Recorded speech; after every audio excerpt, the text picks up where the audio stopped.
ہمارے چینل کو سبسکرائب کرنا نہ بھولیں۔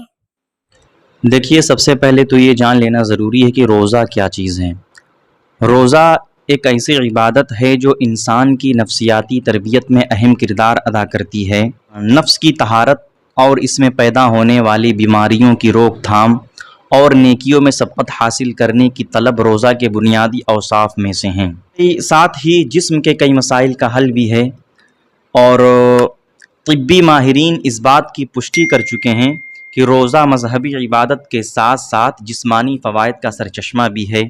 اور جدید سائنسی تحقیقات سے یہ بات اظہر من الشمس ہے کہ صبح سے شام تک روزہ رکھنے اور بھوکا پیاسا رہنے سے جسم میں کیا تبدیلیاں رونما ہوتی ہیں، کون سی تبدیلیاں رونما ہوتی ہیں، اور یہ تبدیلیاں جسم، دماغ، صحت، قوت مدافعت اور اس کی بیماری پر کون سے قلیل المدت اور کون سے طویل المدت اثرات مرتب کرتی ہیں۔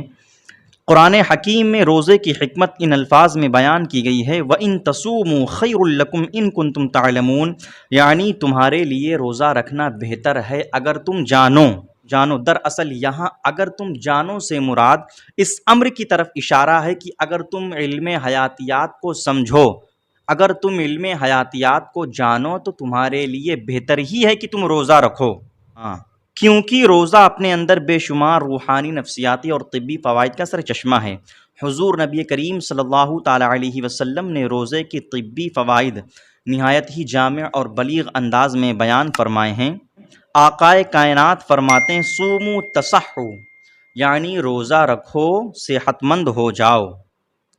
مذکورہ بالا آیت مبارکہ اور حدیث مبارکہ میں یہ لطیف اشارہ موجود ہے کہ روزہ صرف روح کی تطہیر ہی نہیں بلکہ صحت انسانی کے لیے بھی مفید چیز ہے اگر انسانیت روزے کی حکمتیں سمجھنے کی صلاحیتیں رکھتی ہوں۔ آج جدید میڈیکل سائنس اور مغرب کے سائنسدانوں نے روزے کے طبی فوائد کے اثرات دریافت کرنے شروع کیے ہیں، جن کا ذکر قرآن مجید اور احادیث مبارکہ میں 1400 سال پہلے بیان کیا جا چکا ہے۔ مغربی محقق، مشہور محقق ڈاکٹر ایلن کارٹ نے اپنی کتاب دا فاسٹنگ وے آف لائف میں لکھا، فاسٹنگ برنگ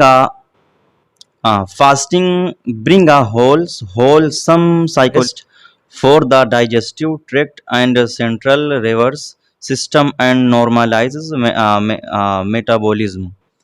روزے سے انسان کے انہضام، معدہ اور دماغی نظام کو مکمل طور پر آرام ملتا ہے اور غذا کے ہضم کرنے کا عمل نارمل حالت پر آ جاتا ہے۔ پتہ چلا کہ حضور پاک صلی اللہ تعالی علیہ وسلم نے آج سے 1400 سال پہلے روزے کے تعلق سے بیان فرما دیا کہ اگر آپ روزہ رکھیں گے تو یہ فائدے آپ کو ملیں گے۔ آج جب دنیا جوان ہوئی، سائنس جب جوان ہوئی، تو اس ترقی یافتہ دور میں بڑے بڑے مغربی محقق، ڈاکٹر، سائنسدان یہ کہنے پر مجبور ہیں کہ روزہ رکھو گے تو یہ فائدہ آپ کو ملے گا۔ پتہ چلا کہ جیسے جیسے سائنس جوان ہوتی جائے گی، اسلام کا سورج روشن ہوتا جائے گا۔